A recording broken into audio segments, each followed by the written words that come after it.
Je voudrais dire quelques mots sur Charles Maurras. Euh, Voilà un homme qui est très peu connu, très mal connu. Il y a bien quelques hommes qui l'ont étudié, quelques universitaires, mais à l'heure actuelle, il est ignoré ou, ce qui est pire, il est caricaturé et ce qui est pire encore, il sert de repoussoir.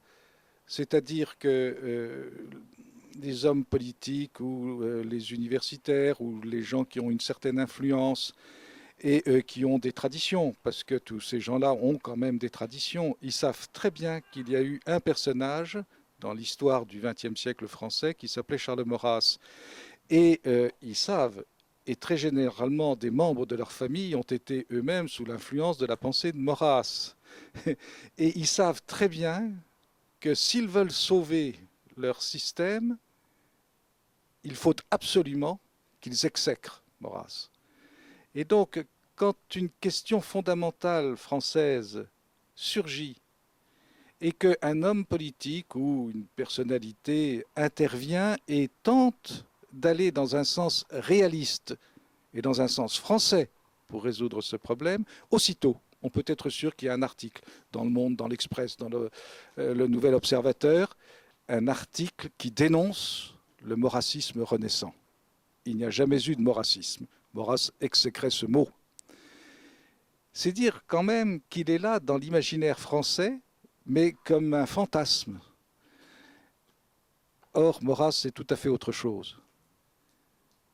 Et je crois qu'il faut aller au-delà de la caricature, au-delà des deux ou trois idées saugrenues auxquelles on le ramène et on le réduit. Euh, Maurras a écrit une enquête sur la monarchie en 1900. Il a fait une enquête sur la monarchie en 1900, au début du XXe siècle. Il avait choisi cette date, j'en suis sûr, parce que pour lui, c'était l'ouverture de la modernisation de la politique en France. Il voulait montrer à quel point, pour sauver les libertés en France, car c'était d'abord un homme de liberté, contrairement à tout ce que l'on dit, il fallait d'abord restaurer une autorité légitime. Pas d'autorité légitime sans liberté réelle, pas de liberté réelle sans autorité légitime. C'est le couple de la pensée maurassienne en politique, et il l'explique, il, il interroge, il répond dans cette fameuse enquête sur la monarchie 1900, et comme il le disait, il travaillait pour 1950. Il n'avait pas tort. C'est en 1958 que la République troisième, qui était habillée en quatrième, s'est effondrée concrètement, alors qu'elle avait survécu à la guerre de 14-18 et qu'elle avait vaguement survécu à la défaite de 1940. C'est en 1958 qu'on s'est véritablement rendu compte de l'inaptitude des institutions telles que Maurras les critiquait à, à assurer le bien commun en France. Et c'est alors que le général de Gaulle a eu l'idée d'inventer ce qu'on a appelé à très juste titre la monarchie républicaine. Le problème de cette monarchie, c'est qu'elle est républicaine et que, comme nous le montrent tous les jours les incidents relatifs à la présidence, eh bien, elle n'est pas royale. Et c'est son grand défaut. Maurras, on peut relire ses articles de 1900 à 1914, pendant la guerre, reprendre de 1918 jusqu'à 1939, relire tous ces articles. Politique intérieure, politique extérieure. Il n'a jamais eu que le souci de la France. Et il a toujours vu clair. On peut mettre en parallèle les articles d'un Marc Sangnier, d'un Jaurès, d'un Blum, d'un Herriot. Ces gens se sont toujours trompés. Ils n'ont pas vu arriver le danger de l'Allemagne nazie. Le premier à le dénoncer, c'est Maurras et Bainville. Cela, on ne le dit pas. Si on le disait, alors les choses changeraient dans l'esprit public français. Oui, Maurras, Bainville, Daudet ont vu clair de 1900 à 1914. Ils ont eu ce courage incroyable pendant la guerre de 14-18 de soutenir les gouvernements républicains tels qu'ils étaient pour le salut de la France, De 1918 à 1940, ils ont vu clair, ils ont annoncé, ils ont dit ce qui allait se passer. Ils ont montré l'ineptie de ces gouvernements républicains qui se succédaient tous les 3 mois, tous les 6 mois, et qui étaient incapables d'assurer le renouveau de la France, le redressement de la France. Ils ont vu clair. Et il y en a un qui l'a dit, et à plusieurs reprises, c'est le président Pompidou, qui dans le Nœud gordien et dans sa dernière conférence aux étudiants de Sciences Po, alors qu'il était déjà très malade, a cité Maurras comme un auteur incontournable. Et il citait la fameuse page du Kiel étranger où Maurras annonçait à l'avance la fin, en quelque sorte, la fin des empires soviétiques et des empires américains pour promouvoir une politique française qui soit une politique réaliste, nationale, qui soit une sorte d'équilibre européen. C'est très intéressant. Mais il y a, au-delà de ce Maurras public, un autre Maurras, encore plus fascinant. Car tout ce qu'il a dit, il l'a dit également d'une autre manière poétique, d'une manière allégorique, d'une manière symbolique. Et il a tenu à le faire parce qu'il savait très bien que ses écrits du moment passeraient et qu'il voulait graver dans le marbre des écrits sublimes, je dis bien sublimes. Dans son esprit, je ne sais si c'était sublime, mais pour ceux qui en comprennent la portée, c'est véritablement sublime. Et comme disait Jacques Bainville, quand on parle de Maurras, on est prié de ne pas s'adresser au concierge, mais à l'Altissime. Et donc dans ses écrits, que ce soit le premier, Le chemin de paradis, 9 contes, que ce soit au cours de toute sa vie, les poèmes qu'il a écrits, que ce soit à la fin de sa vie, ce Monde Saturne, ce dernier roman, où il se raconte, où il se met en scène sans que ce soit lui, car c'est jamais lui. Maurras est un homme effacé, mais c'est le projet qu'il a voulu pour la France. Il y a là une leçon cachée, extraordinaire, où il devine en quelque sorte ce qui sera son destin, mais qui était pour lui le destin de la France. Et il s'agit toujours, ou pratiquement toujours, à travers ces figures, d'un amour incomparable, d'un homme qui n'est pas forcément lui, exactement lui, parce qu'il était trop effacé pour se mettre aussi en avant, mais qui était le projet qu'il voulait pour la France, et puis cette France qui était la plus belle de toutes les dames, et il y a une incompréhension. Elle reste la plus belle de toutes les dames, la France traditionnelle, la France éternelle, celle qu'il appelle Marie-Thérèse. Marie-Thérèse. Quand on connaît la prière de la fin, on sait ce que ces mots recouvrent. La France de Marie, Jeanne d'Arc et Thérèse et Monsieur Saint-Michel. Et il y a quelque chose de poignant. Maurras a vécu toute sa vie un drame intérieur que je ne prétends pas expliciter. C'est lui-même. Mais au moins encore faut-il en prendre la dimension.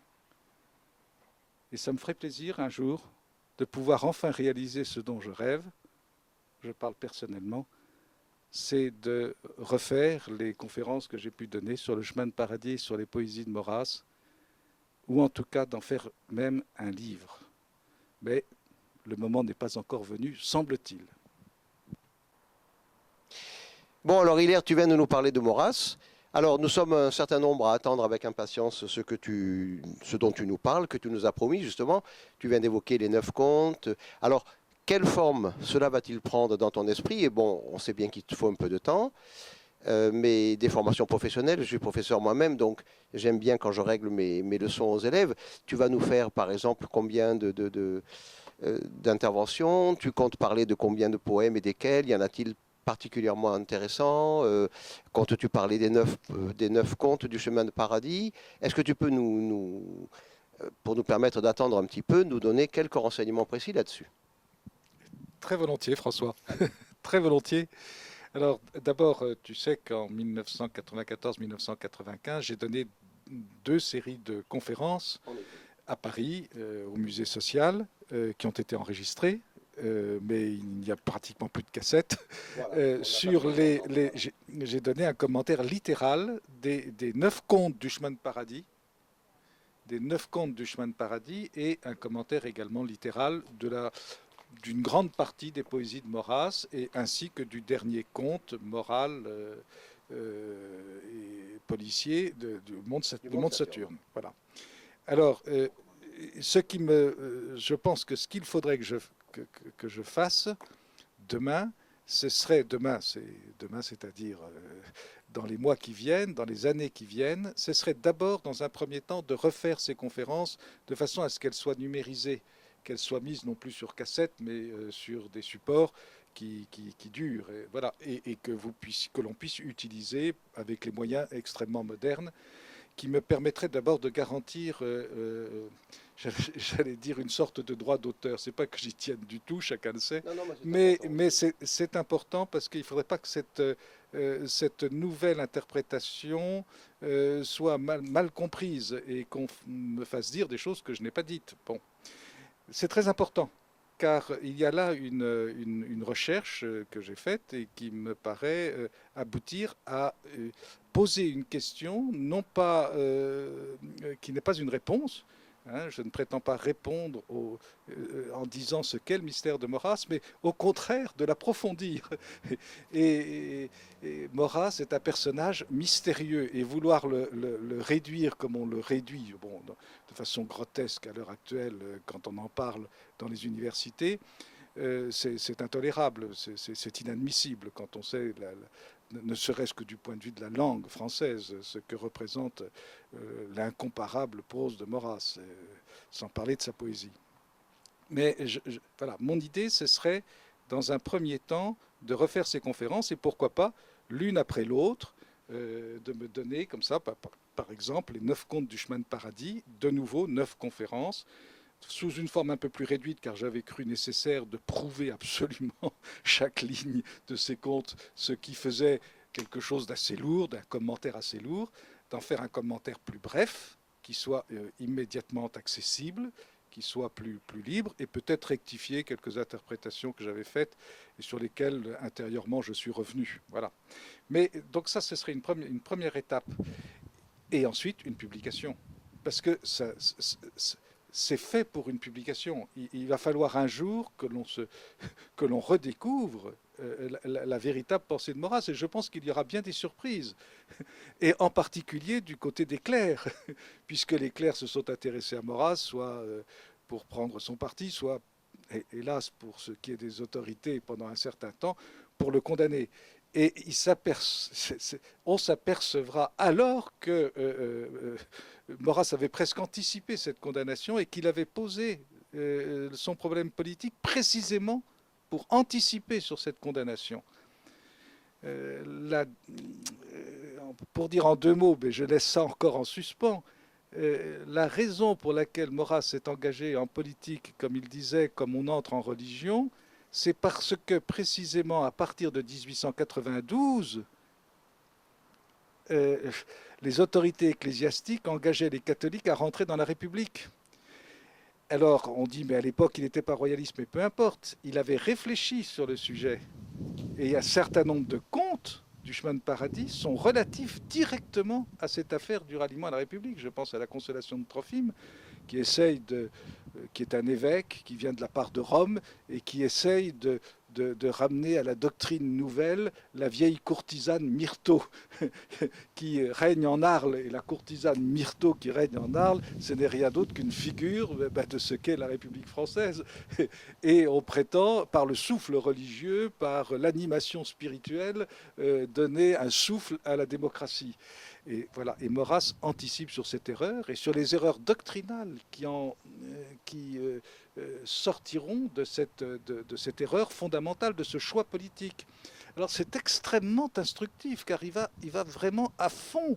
Le conte de la bonne mort, qui est un conte qui est, paraît-il, scandaleux, mais qui n'est pas du tout scandaleux quand on le comprend, est un conte profondément politique. Et on s'aperçoit que Maurras se définit comme une sorte de mission politique. J'allais employer le mot de vocation, mais aussitôt il y aura des gens pour intervenir et dire que, évidemment, j'exagère. Mais peu importe, on verra bien au bout du compte.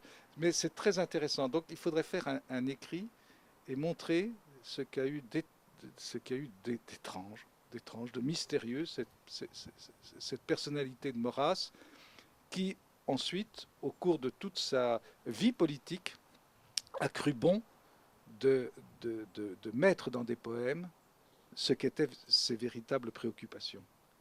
Et comme toujours, il y a toujours une dame mystérieuse. Je ne redirai plus à vos pieds ma détresse, en voici le soupir, ô mon unique Dieu. Vous, ma force, vous, ma faiblesse, vos regards éloignés brûlent comme du feu. Mais on n'est pas là pour commenter. J'annonce simplement. Et alors, ce qui serait bien, c'est après de faire la même chose pour quelques poèmes fondamentaux, Bien choisi. bien choisis. Et alors là, ce serait très bien, François, que tu me titilles pour que je pour me forcer à la publication. C'est noté, c'est entendu. J'y tiens parce que ça sortira Maurras de ce faux enfer dans lequel ses ennemis et peut-être quelques-uns de ses amis l'ont enfoncé. Voilà, il faut qu'il cesse d'être M le maudit. Exactement. Voilà. Si l'on en juge par la principauté de Monaco, qui est une monarchie, qui a adhéré relativement tardivement et qui ne s'en trouve pas très bien. C'est vrai, ça c'est une autre idée que je défends.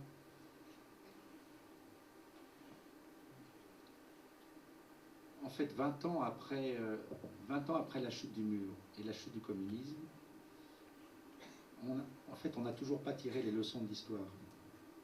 On a construit un modèle d'Europe qui est purement technique. Purement technique d'une part, qui se fait sans le consentement populaire.